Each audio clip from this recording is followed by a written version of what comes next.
এখন এখন আমরা আমরা কমাচ্ছি, কিন্তু এটা যে আবার বাড়বে না এটা কিন্তু নিশ্চয়তা দিতে পারবো না। হ্যাঁ, ওঠানামা করবে।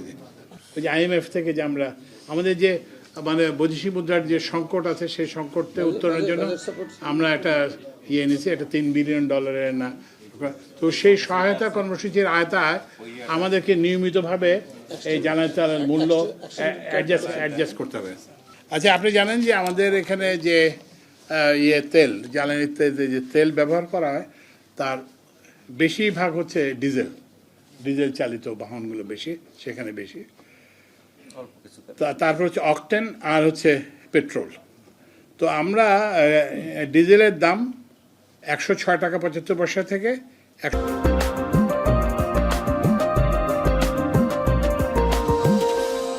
105 টাকা 50 পয়সা, মানে 1 টাকা 25 পয়সা পার লিটারে কমাচ্ছে। অকটেনের দাম 131 টাকা থেকে 125 টাকা, মানে 6 টাকা কমাচ্ছে।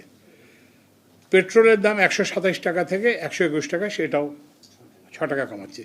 তো আপনারা বলতে পারেন যে অকটেন পেট্রোল এগুলো তো মানে বড় লোকরা ব্যবহার করে, তো এদেরটা 6 টাকা কমালে এটা কারণ হচ্ছে কি যে এগুলোর পরিমাণ খুব কম, তো ওই জন্য এটা কমালে এটা খুব একটা ইম্প্যাক্ট হয়। কিন্তু ওখানে ওই 1 টাকা 25 পয়সা কমাতে আমাদের যান বেড়ে গেছে আর কি।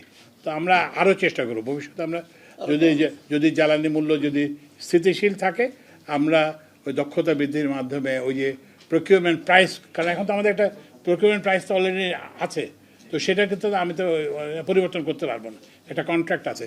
তো সেইটা অনুযায়ী আমরা এইটুকু করছি। তো আমাদের ভবিষ্যতে আমাদের চেষ্টা থাকবে যাতে আমরা এটাকে আরও কমাতে পারি আর কি। যদি কালকে থেকে, আগামীকাল থেকে রাত 12টার পরে বলবো আমরা, 12টার পরে, আজকে রাত 12টা থেকে, আজ রাত 12টা। জি, ঠিক আছে তাহলে।